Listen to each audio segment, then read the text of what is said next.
Let's go! In the early 1990s, a woman was riding a train bound for London when inspiration struck and she began pursuing her dream. Unfortunately for her, a series of setbacks also began at this time. First, despite her mother being only 45 years old, she died due to complications from MS. The woman met and married a man once they became pregnant with their first child and moved to Portugal.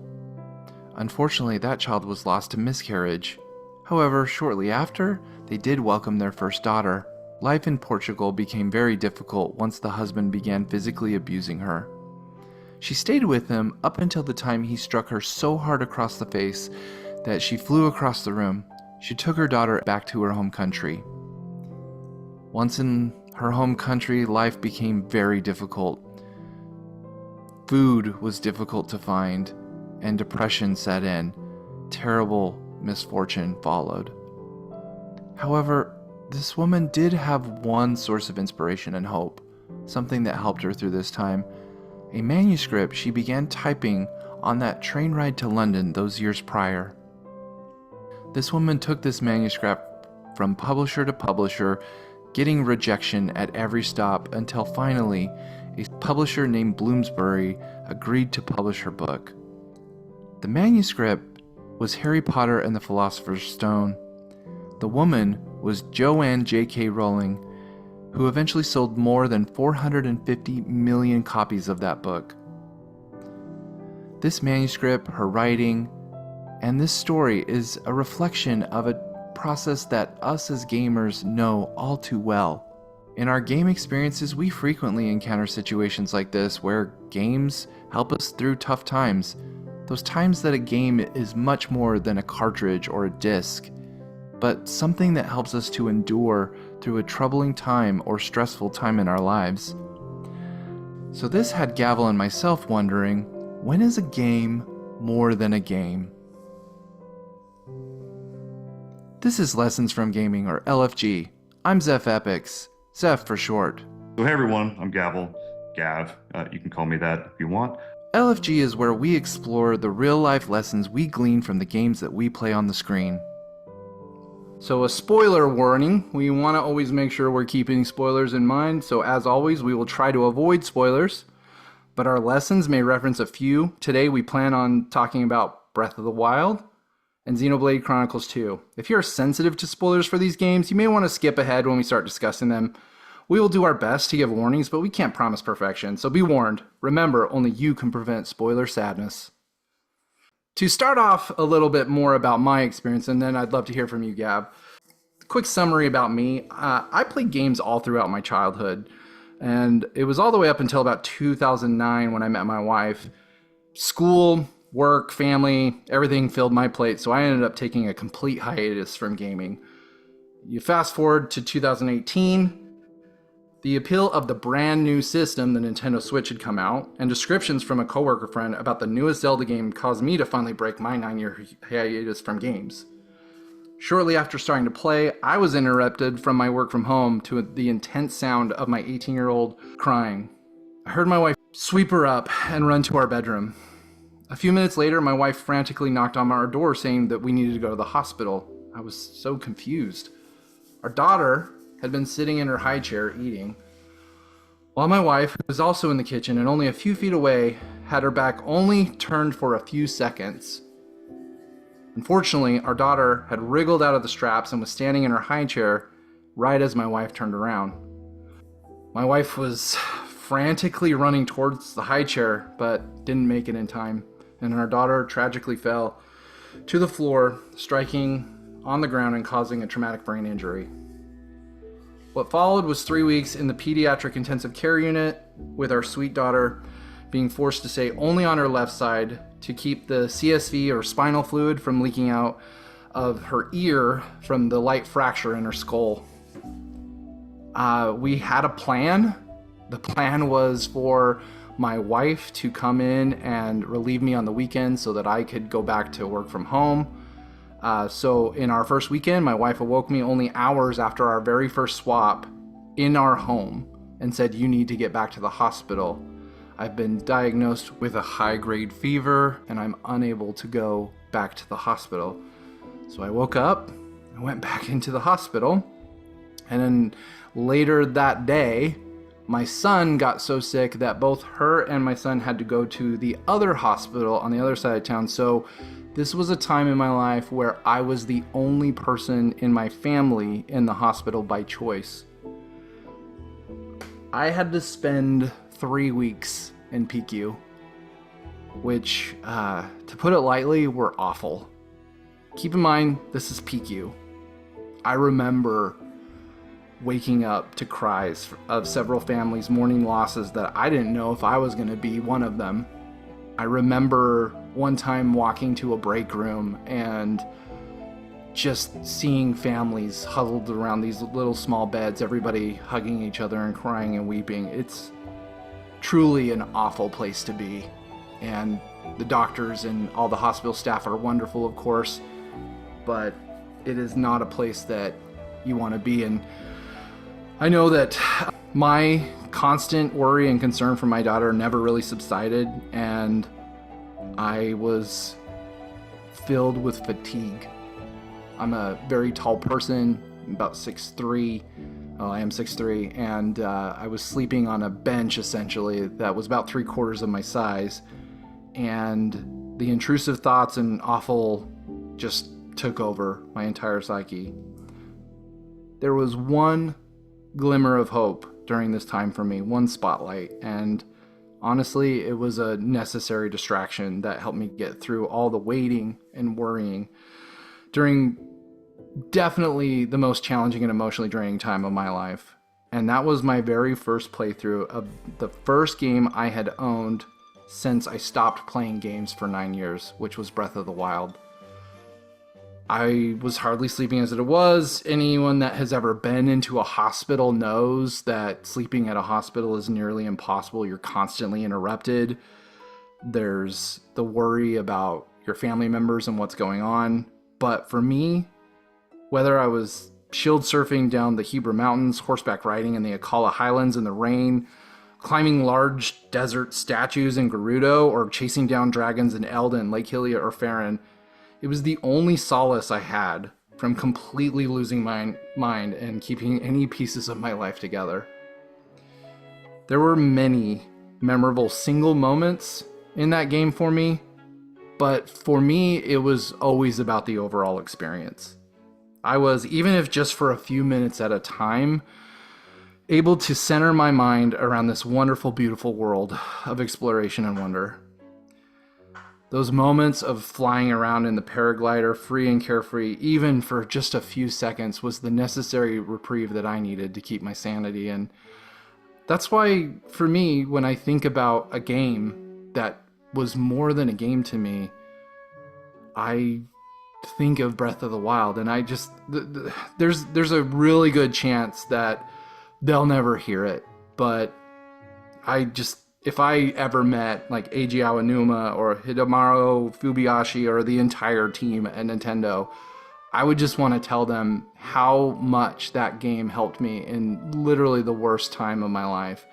And that this masterpiece to me, and I understand why some people may not feel the same way about Breath of the Wild as I have. They may not have the experiences that I had with it that are outside of the game. But for me in that moment, this game went well beyond great graphics or compelling game mechanics or an engaging story. My Breath of the Wild journey was more about endurance than anything else, about getting through a very tough time. And that's why it will, for me, forever live in appreciation and have a special spot for me. So Gav, I would love to hear from you, but like that is mine. That is my game that is more than a game to me, and kind of why.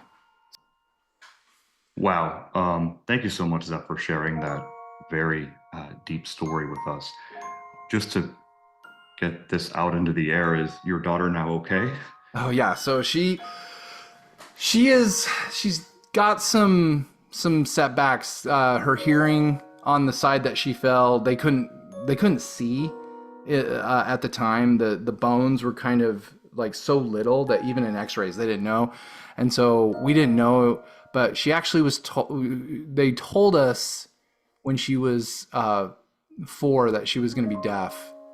Oh man. In that ear. Yeah. And we went home and they said, we're going to try this one little thing, but come back in 6 weeks and we'll test her hearing again. But more than likely, let's just get you fitted for an earpiece. And I remember the doctor pulled me in and he's like, his eyebrow furrowed and he's like, I'm going to get her hearing tested again. And so we took her into the room and I just remember seeing her respond. She was sitting on my lap. I remember seeing her respond to the lights and the sounds. And I just, I'm not a person that cries a lot, but like I lost it, man. That was Oh yeah. That was pretty crazy. But yeah, I mean, even then it was just like, I have all these memories. It's funny, like just thinking about my daughter, it's like I do associate it to Breath of the Wild just because that's what got me through all those hard times, and I played other games, but it always came back to that game. It's kind of funny that way. But yeah, thank you for asking. Great. Yeah, I'm really, really happy to hear that, man. What do you think it was about Breath of the Wild that made you keep coming back to it despite all of the hardships and the setbacks going on in your personal life at the time? Yeah, I think for me, it was really just, I'd never played anything like it. I remember the very first time Ocarina of Time, like getting into Hyrule Field and how freeing and open that felt. And it was at the time for me groundbreaking. I just couldn't imagine this world that just existed and even though it was pixels on a screen, it felt so real. And I remember Ocarina of Time, the graphics at the time just seemed so crazy. 3D planes were kind of a new thing in gaming of sorts, and like really in that manner. There was kind of like the fake 3D, but Breath of the Wild had a similar transformation for me. Like I just remember every single mountain that I climbed over, I was just so excited to see what was on the other side. And that's what brought me back. And just getting those moments, they drove me to like want to come back over and over again. I don't even know how many hours I put into that game. I lost 2 Switches, and so times got mixed up, and it's still one of my top played games. But yeah, I don't know. I honestly don't know how many hours I played it, but it's probably a lot more than most people. So that sense of exploration and freedom and discovery, I mean, for those who don't know, you have a psych background. And so I'm wondering if you could speak at all, if there's any intuition that you have as to why it was those elements of this game, because you keep on talking about this exploration, this discovery, this always desire to see what's over the next hill, right? What in your psychological background, why do you think that speaks to you and spoke to you in your time of desperation and need and real challenges with what was going on with your family? Yeah, I think when I think about the moments of what it kind of was doing for me is you have this association, right? And in my brain, I think my brain was kind of associating these new moments as kind of new beginnings of sort. And I think I was trying to bring some symbolism back in my brain, and it really did.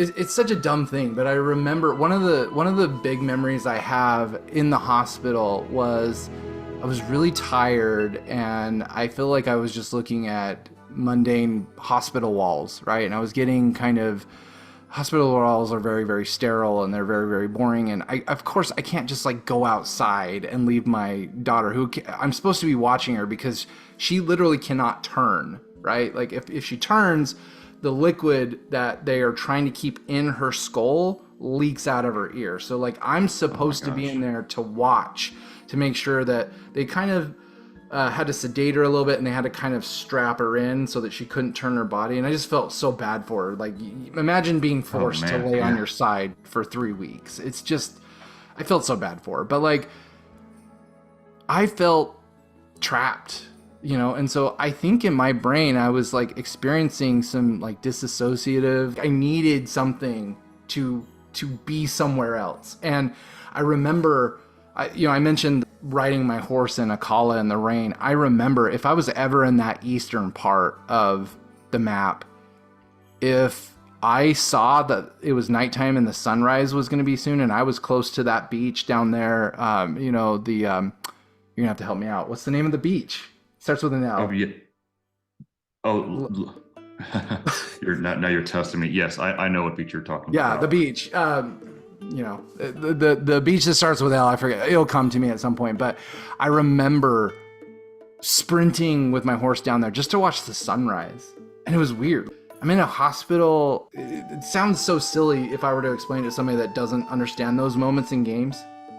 Doesn't understand how those speak to us and how they teach us and how they like improve our mental health and stuff like that. It would sound so silly to somebody that doesn't get it, but I feel like gamers understand, but I like sprint down to that beach and just Lorelyn Village, is that the one? Yes, Lurelin Village. Lurelin, yep. So thank you so much. I would take my horse down there and watch the sunrise. This is a game, like I'm sitting there. It's kind of silly in retrospect, but there I am, running down to watch a sunrise in a game, and it was so beautiful to me that it gave me that. I think I was having that need in my brain of I'm gonna get cabin fever, I'm gonna get crazy, I needed that escape. I needed to feel like I was somewhere else, even if I couldn't really be somewhere else, and so I think it was a coping mechanism that my brain kind of put in place, of sorts. So. Certainly. Well, I can see why if you were trapped within, but when you were confined within hospital walls, right, which are fairly sterile, and you have to be in a confined space for a long period of time, opening up a game like Breath of the Wild with its sprawling space, very varied environments.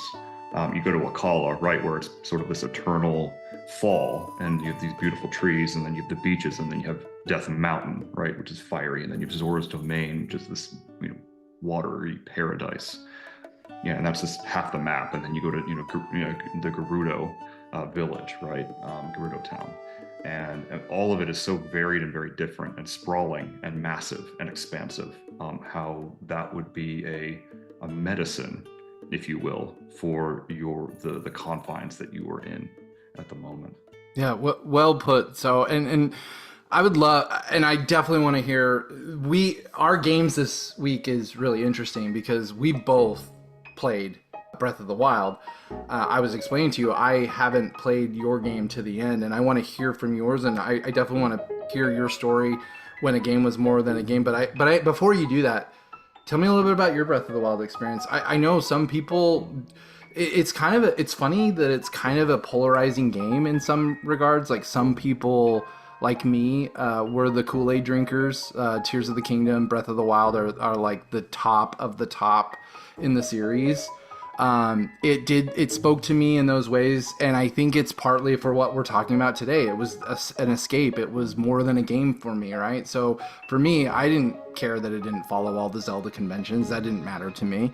But I've seen some people rank it really low, and I think it's like, look, this game means this much to me that I'm willing to talk about it and how it relates to a very serious moment in my life. But it's fine. If people don't like it, they prefer the old Zelda style, I think it's great. I love the debate, as long as people keep a cool head about it, obviously. I love it. But before we hear about your game and in your experience, like what's your opinion of Breath of the Wild, and how did it work for you? Well, I loved it, just to get that out of the way. It's hard for me to imagine you being on this, effective 9-year hiatus, having not played video games from 2009 to 2018, and then starting with Breath of the Wild. It's difficult to imagine what that must have been like. What a landing, right? Like, right. I mean, honestly, if you do wonder if it wasn't Breath of the Wild, would I have stayed out of gaming? I'm so glad I came back in, but I think about that all the time, to be honest. Yeah. I love Breath of the Wild, and the reason why, you and I have talked about this offline before, obviously, but the original Legend of Zelda is probably the most inspirational game, or one of the more formative games that I've had in my life. And the reason why I like Breath of the Wild so much, and I've loved all the intervening Zelda games. I mean, I love Link to the Past, I love Ocarina of Time, I love Majora's Mask, I love them all. Go down the list. I have tons of love for Twilight Princess, even though that's a little bit more controversial. You go down the list, right? Skyward Sword. I don't like that one quite as much, to be honest, but I still do like it. It's still a good game. But I had a very keen connection to Breath of the Wild because it reminded me so much of that original Legend of Zelda, where you are just thrust into a world and told to go.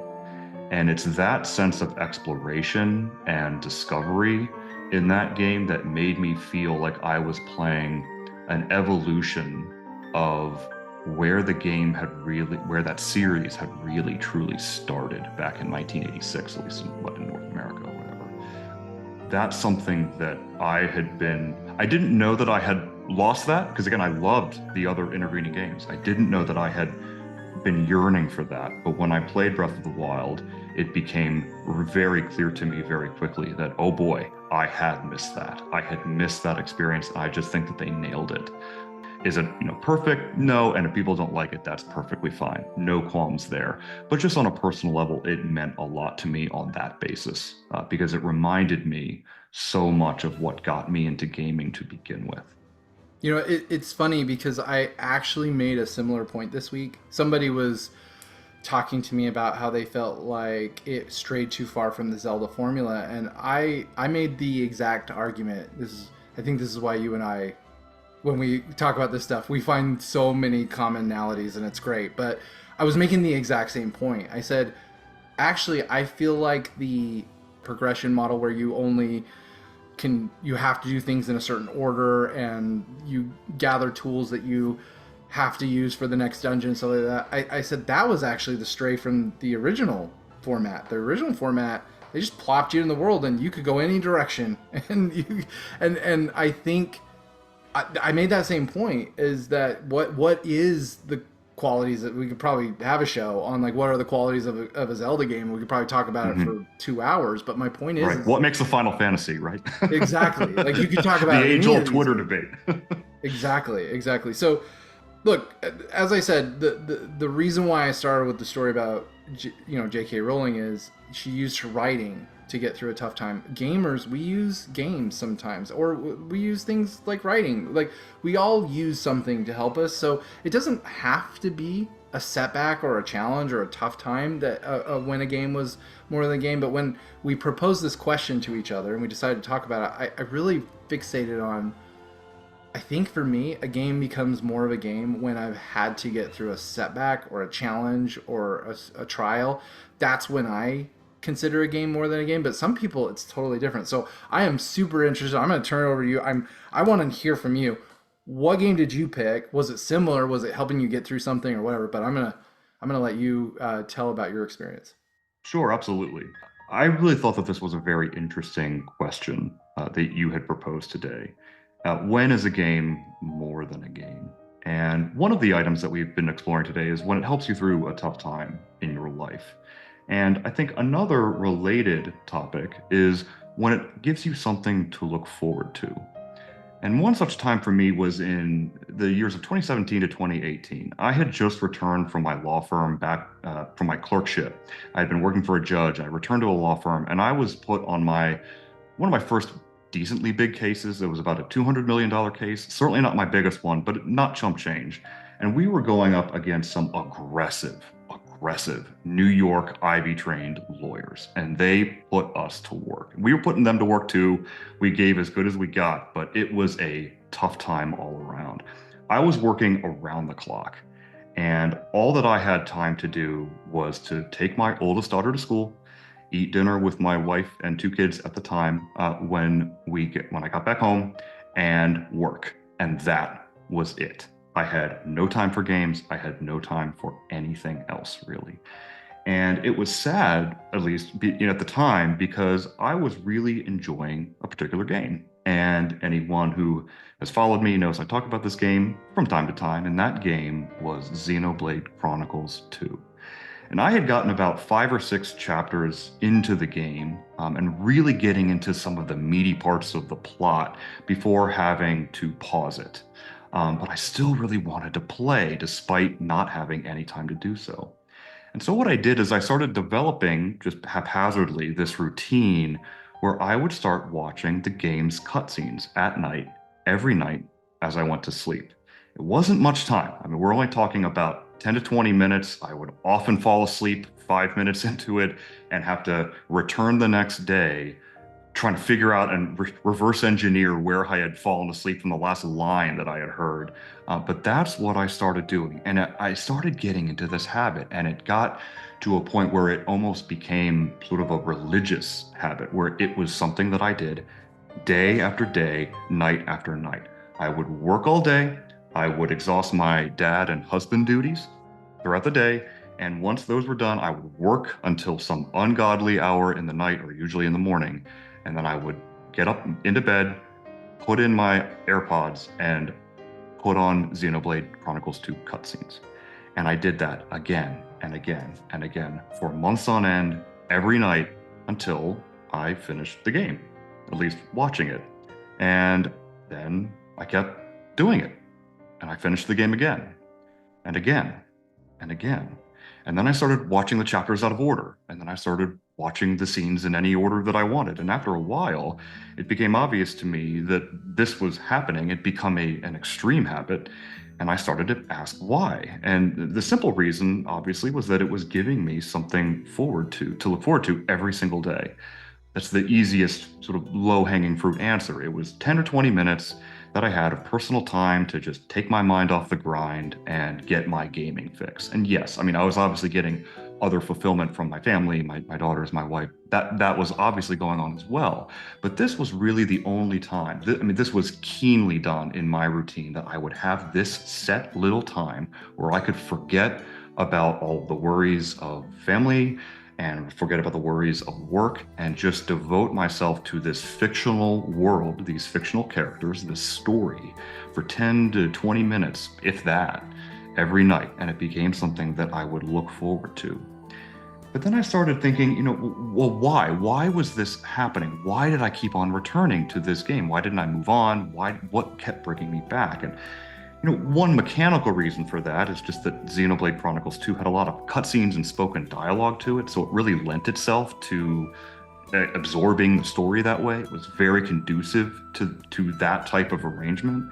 But more than that, it was the themes of the game that really kept bringing me back. And Xenoblade Chronicles 2 has many themes to it, but chief among them are love, sacrifice, and redemption. And those are things that are very weighty, and they are things that keep bringing you back. And the game posits that love is fundamentally a sacrifice.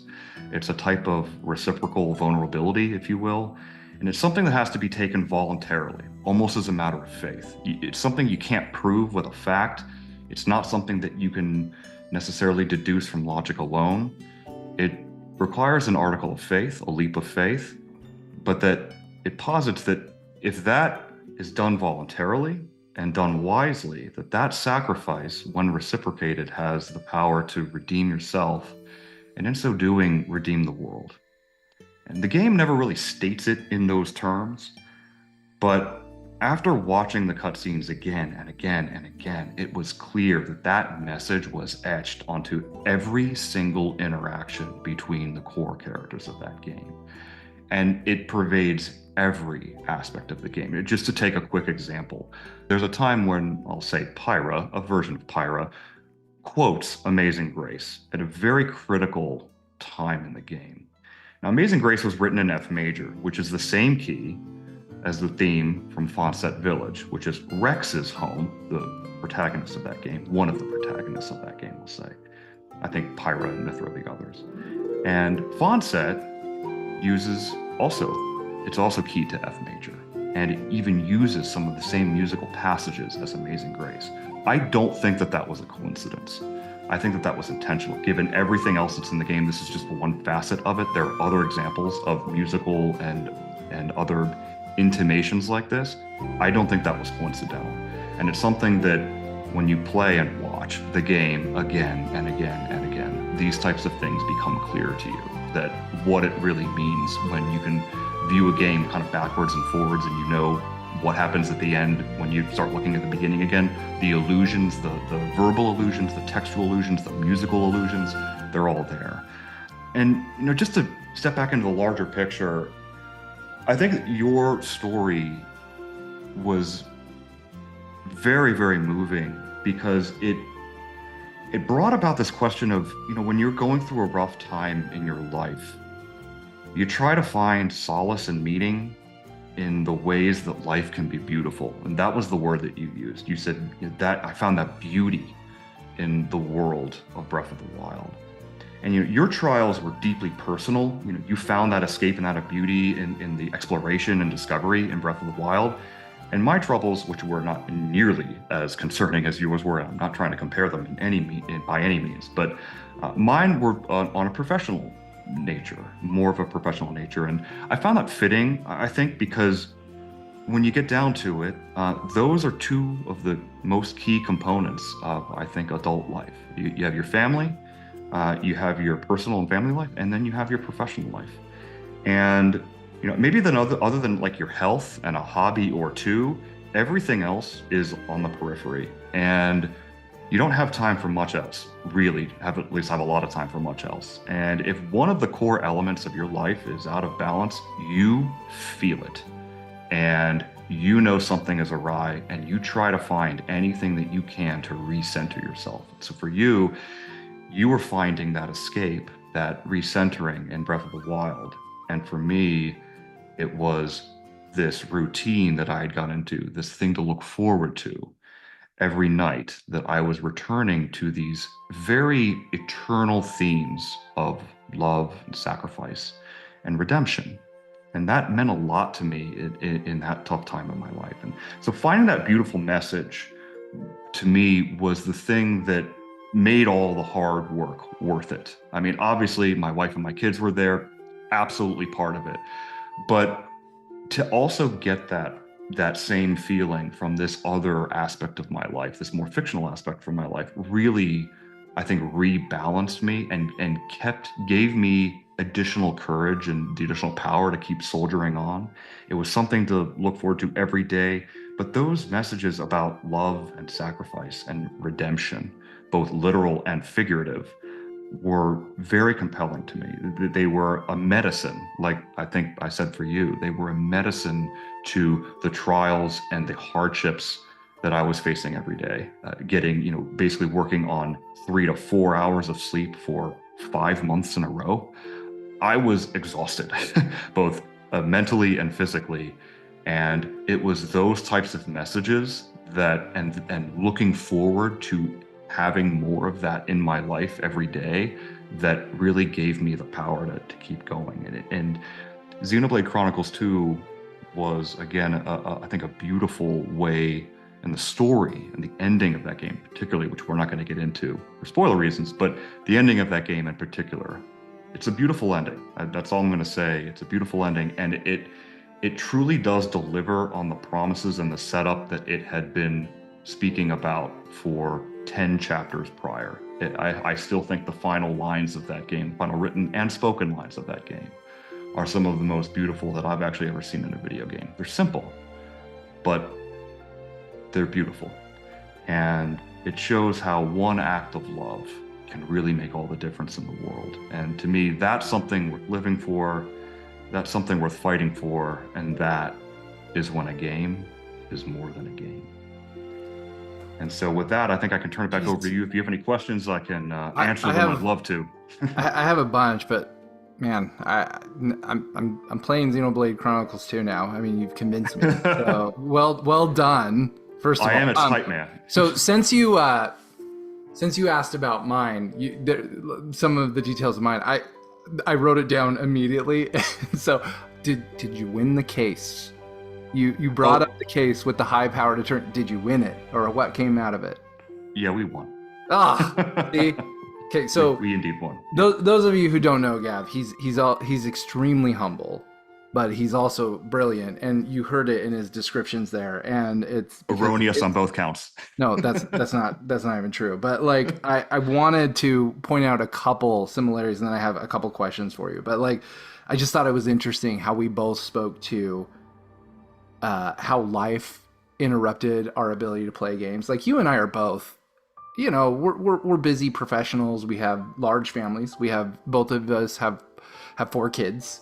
Right. We both have wives. We both have other duties and responsibilities, and life really gets in the way no matter what it is. You don't need your daughter to end up in PQ or to be in a $200 million lawsuit to be busy, but like, golly, it's just things get crazy, right? And it's just interesting how we both turn to games in those moments. But the other thing is that I found as an interesting similarity, and then I'd like to ask you a couple more questions, but I want to ask you on this one is talk about exhaustion, because we both had it, right? Like you were sleeping because of, you weren't sleeping because of work. I wasn't sleeping because I was in a noisy, disruptive hospital.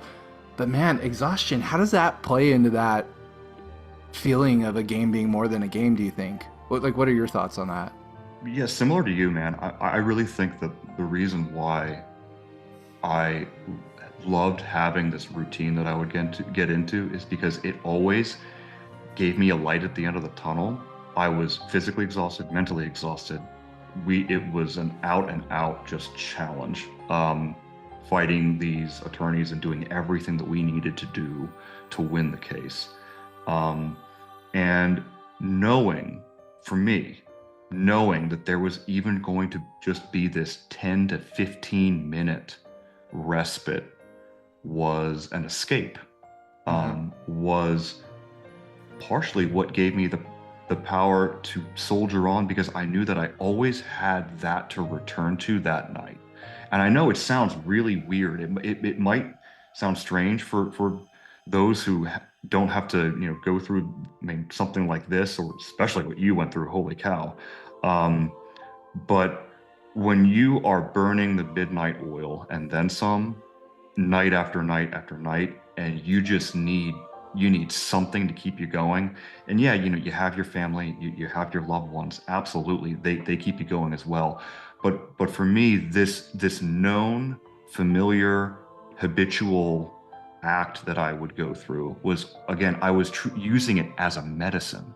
The gaming was almost a medicine for me. It was helping me mentally. It was helping my mental situation, and I was using it medicinally. Because these themes, again, of love and beauty and, yes, sacrifice. And Xenoblade is not a game that is short of sadness either, but again, this ultimate uplifting message and true message, I would say, of love and beauty and sacrifice and redemption were really speaking to me at a time when I wasn't necessarily seeing a lot of that around. Obviously, family and kids was seeing that, but getting that through another avenue, let's say, did wonders for my mental health. And it gave me the energy to know that I always had that at the end of the day.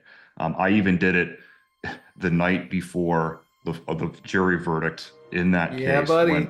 when I got 30 minutes of sleep that night. I closed my eyes, I took a nap, and I woke up to cross-examine the other side's expert that day. And they ended up not even putting him up, so it was all for naught, if you will. But even that night, when I got 30 minutes of sleep, I had gotten into such a routine with this that I sacrificed 10 minutes of my 40 minutes of sleep to get 30 minutes of sleep and still watch some Xenoblade. Yeah, that's how habitual this got for me. Yeah, but man, I just love those moments in gaming when you're just that excited. You will pick not sleeping when you know you're not going to sleep.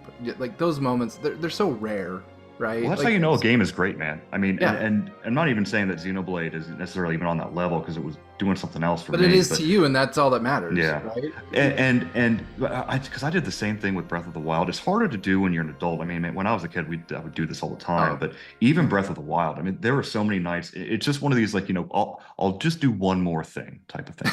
Okay, I'm just gonna see what's in that cave. I'm just gonna see what's over that hill. Like, I'm just gonna get enough of this one ingredient to forge something, right? Yeah. And next thing you know, you've gone 3 different places where you didn't expect to go. It's 5 o'clock in the morning. You're wearing armor that you didn't have the 5 hours ago, and it's that's how you know something's special. Yeah. And for me, I think there have been a handful of games that have done that. Breath of the Wild is one of them. Elden Ring is another, for example.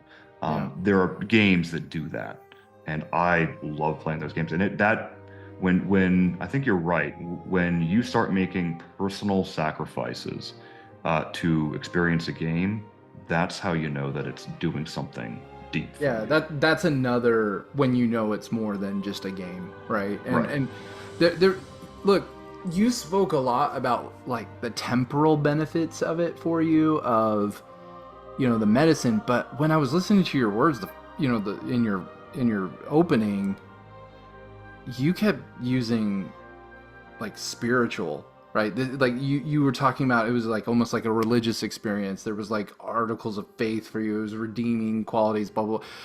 That, I mean, I guess just tell me a little bit more about that. I think that's such a fascinating way because look, a game is more than a game. Yes, when it serves as medicine, we both had that in both of our stories, but I gotta agree with you, man. It was almost like a spiritual. I don't know how else to explain it, right? Some people hear that word and they get kind of blustery about like religion or whatever. That doesn't matter. It's like spiritual just in the sense of like not feeling of this world, right? It feels beyond, like the feelings you have are like something you've never experienced. It's almost like out of body, right? So I loved that where you were, but tell me a little bit more about why you describe it like in that manner, because I'm interested. Well, to be brutally honest with you, I think it's because a good story. I think Yeah. good truths are fundamentally spiritual in their orientation. And I don't mean that in a religious sense. I Hmm. mean that as they speak to things deep within us, in our Hmm. psyches, in our values. And those are will be different for everybody. But when they are hitting the right chords with you, it is like music. Everyone loves music, but they like different types of music, right?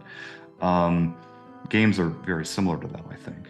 Again, you, everyone is going to have different favorite games, but when you find one that really does something for you, it speaks to you on a deeper level than just the here and now.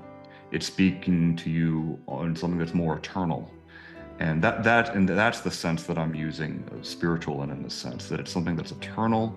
Yeah. It's the playthings of that which we find ourselves in and buried in our everyday lives, but that we exist. It exists all around us and exists forever. And Hmm. they are the things that we play with and we find ourselves mired in every day. And I think one of the reasons why I was feeling that way, at least for this game and other good games as well, is because they do speak to you on that eternal level, this deeper level than just, oh, okay, I'm beating a boss right now. I'm mashing A, I'm jumping on a platform, right? It's something else, and a good story can do that. Um, a good experience can do that. So Breath of the Wild, it was more the experience necessarily than the story itself. For Xenoblade, I think it was the story and the theming that does it. I mean, the Xenoblade series is Xenosaga, if you want to include that too. Boy, does that get really theological. um, and also quantum mechanical also as well. But that is a little bit more overt and obvious, but there is this spiritual element to it, I think, in just this idea of permanence. These stories speak to things that are permanent and exist forever. And they are the playthings of the gods, if you want to call it that. And I don't really mean that from a theological perspective, but again, just these ideas, right? They're the playthings of ideas. It's where ideas roam, and that's what games are in a way. They are distillations of ideas for us to experience, and that is why, in many ways, they can reach us in ways deeper than other media can. Yeah. There was another point that I was thinking about, and there's a term that I think you may have heard, but if not, it's called the halo effect, right? And it's Yes. typically used in I would say it's typically used in a negative connotation kind of manner. People say, oh, you're giving a halo effect to this person because they are blah blah blah. But the halo effect in itself is kind of amoral. It doesn't mean negative. It's often used in a negative context, but it's not. It really just means that there are your feelings towards something cause all of the surrounding elements around it to get this haloed benefit, right? And when I was listening to you talk about why this game mattered so much to you, right?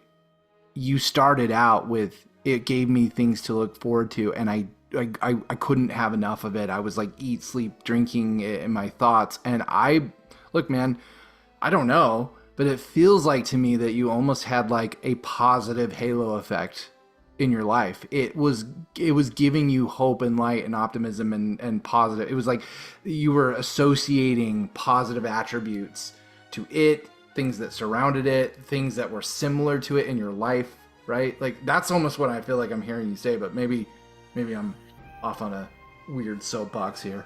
But that's no, not at all, man. I think that's exactly right. I think, look, anyone who knows me knows I'm kind of a big softie. It's just true. I might not look like it necessarily, but I am a big softie. And one way to really get at me pretty quickly is to start talking about love. And I think when you go through some real tough times in your life, I wasn't actually going to necessarily get into this, but we certainly can. One of the last sentence that my dad spoke before he died, he had cancer, and the last sentence he spoke before he died was, "Always tell people when you love them, because one kind word can change the world." Oh. And I think that's true. I think it's true. And that's something that has always meant a lot to me.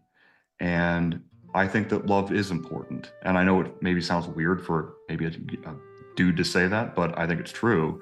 And so I think, again, the heavy love theming and the redemption theming of that game just spoke to me, again, as true. It spoke to me as something that was a philosophical truth that I almost needed to hear at that time, because of, again, I was just, like you said, exhausted.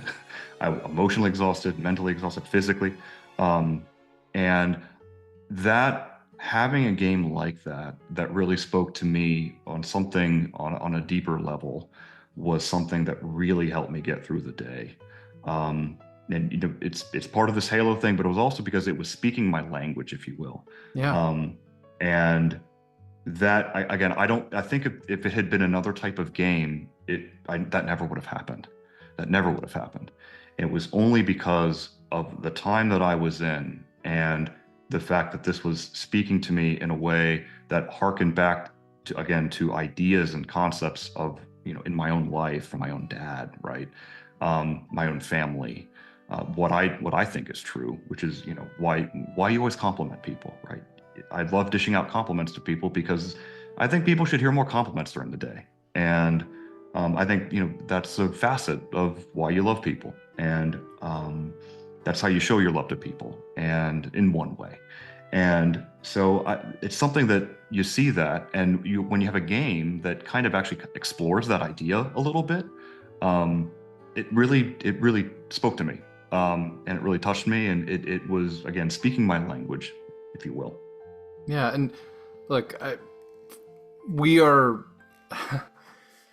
I did not know that about your dad, and I know that how important he was to you, and I know that we have, you and I have talked a little bit about shows that are coming up, and I know one of them in particular. I think it might even be our next one, may center around him, but we'll get to it in a second. But like the thing that, besides taking from him, that your eloquence and your wonderful speaking, probably it was inherited from your father, because that was beautiful, like what he said.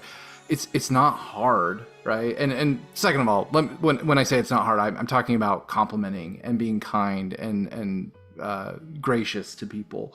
I can look at anything in my life and think about it, and if you just spend a minute or two in gratitude, you can think of something kind to say of almost anything if you want to.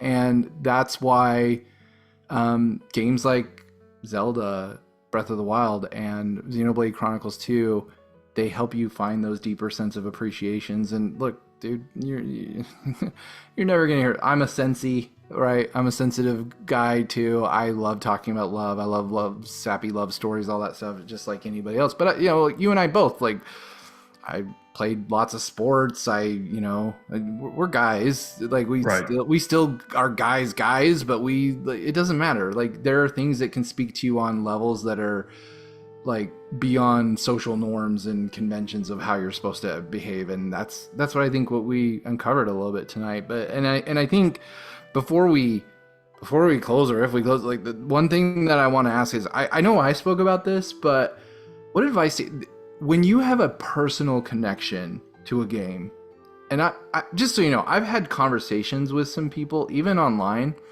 where, even privately, I know there's the trolls and all that stuff, but let's forget about them for a second. I have had conversations with some people where I can tell that I have unintentionally insulted a game or an experience in a game that meant a lot to them.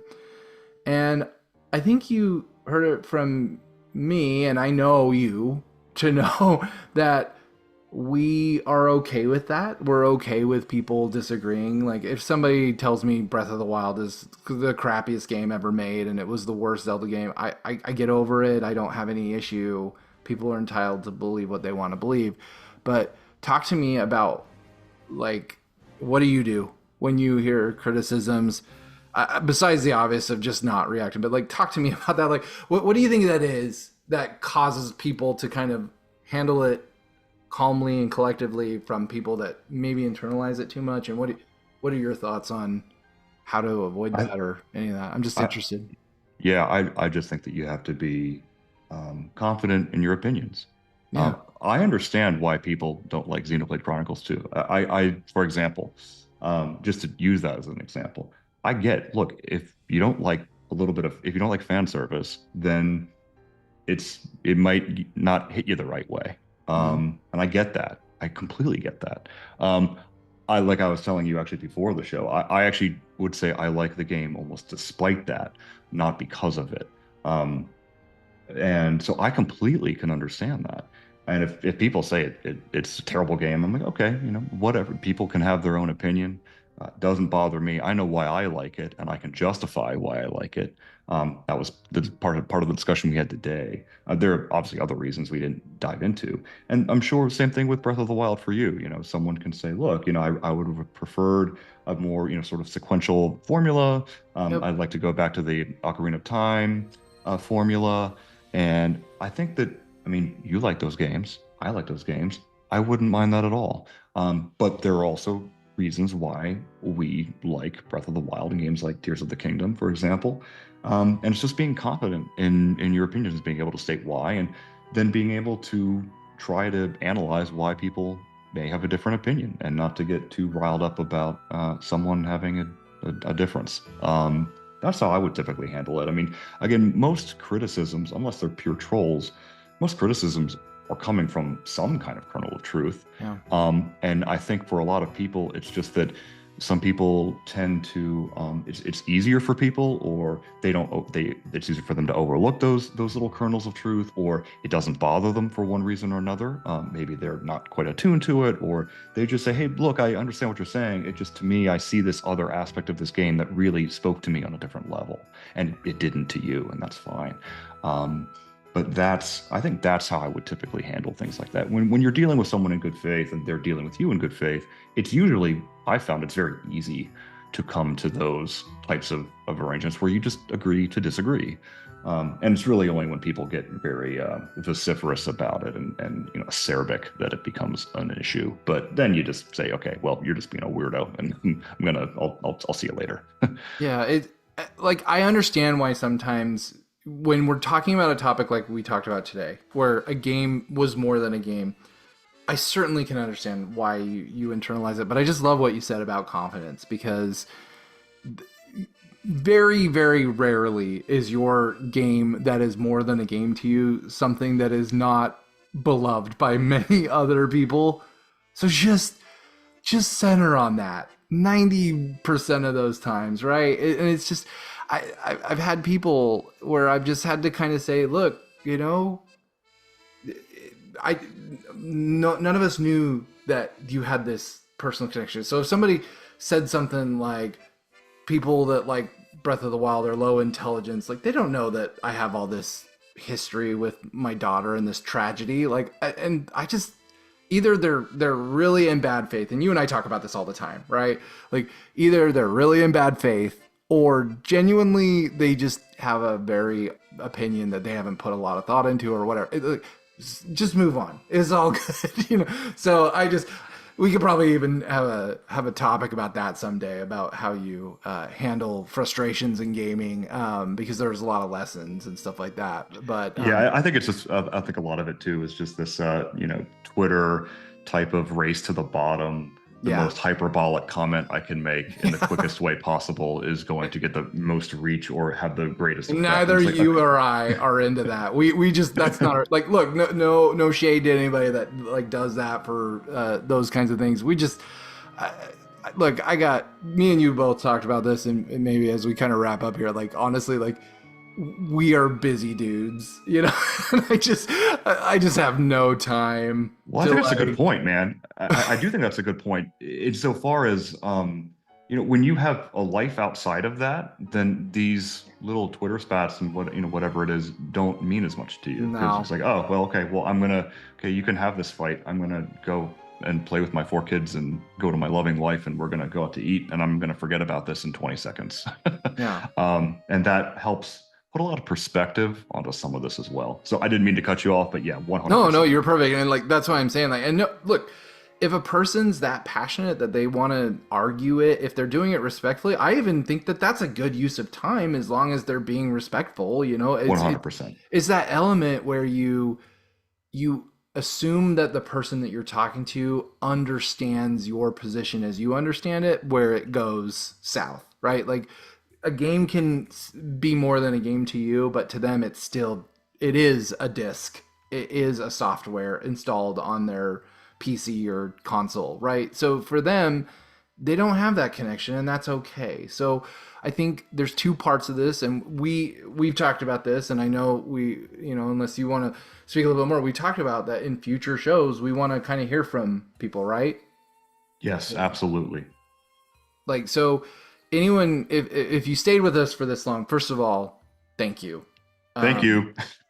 Yeah, me and Gav are gonna do this. We don't know the frequency of our shows. We just said what we do for livings. I even though I have the psychology background, I actually work. I'm a tech executive now. I moved my people knowledge into technology, and they have more overlap than people would suspect. But that's what I do, and it keeps me very, very busy. But we both, me and you both, we have so much passion about the lessons that there are in games, and that's what got us, that's what got us LFGing, right? Let's go, right? Like there are lessons in gaming, and I think there's a lot to talk about. So I will start with my handle. If you want to find me on Twitter, it is at ZeffEpics. Gav, you want to give yours? Yep, I'm Gav. I'm at GavelGamer. Yep, and we will also be having a shared show handle. It will be at Lessons for Gaming. I think I will have to look that one up. Actually, it's LFG Discuss at LFG Discuss. Thank you. Yeah, at LFG Discuss. We just barely created that, as well as we are going to be doing a YouTube. We're going to take this conversation, put it on YouTube for people that want to watch it. I will probably post it on Twitter as well. We want to make this accessible, but if you have thoughts, please give us your thoughts. We plan to bring them into future shows. We want it. Gav, you and I talked about this, right? We want this show to not just be us. We want it to be others too, right? Like, absolutely. Yes, that's the plan. So look, if you're any and all comments, bring them in. Yes. We're going to try to read some, maybe all of them if there aren't that many, the next show. But yeah, any and all comments are welcome. We even talked about potentially having some guests on here if we can make that possible. So the sky's the limit. We would love to hear from all of you as to what games you think meant more than a game just to you, and why. We would love to hear that. Yeah, well said. And Gav, I so enjoyed this talk. Thank you so much. I look forward to the next time we meet. But the rest of you, thank you. Absolutely, man. Have a great one. All right. Bye-bye.